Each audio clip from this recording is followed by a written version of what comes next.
A humanitarian crisis is brewing in Gaza. Over 2 million of its residents are exposed to relentless Israeli bombings. That's continued for over 2 weeks now. More than 4,300 people have been killed in Gaza so far, most of them not associated with the Hamas militant group that led an unprecedented attack on Israel. Israel is now executing a total siege, hundreds of thousands, to force Hamas release of hostages and to prepare for a ground invasion. But the civilians in Gaza are paying the price of the war. Without food, water and fuel, families in Gaza are forced to ration resources. Hygiene products have disappeared from supermarkets. Clean water is scarce.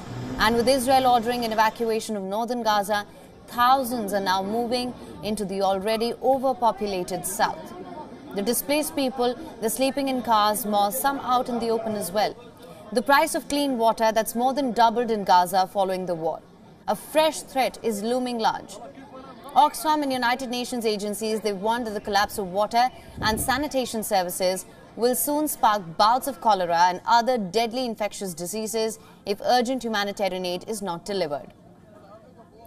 Most of Gaza's 65 sewage pumping stations and all 5 of its wastewater treatment facilities have been forced to stop operations.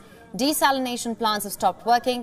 Municipalities are unable to pump water to residential areas because of the power shortage. Some people in Gaza are relying on salty tap water from the enclave's only aquifer, which is contaminated with sewage and seawater, or some have even resorted to drinking straight seawater. Others are being forced to drink from farm wells. So, fears are growing that dehydration and waterborne diseases will lead to a greater humanitarian catastrophe, and that too at a time when 4 out of 34 hospitals in Gaza are no longer operational. Others are overwhelmed with injured patients and families in need of shelter. Agencies say more humanitarian aid is needed to flow into Gaza urgently. WION is now available in your country. Download the app now. Get all the news on the move.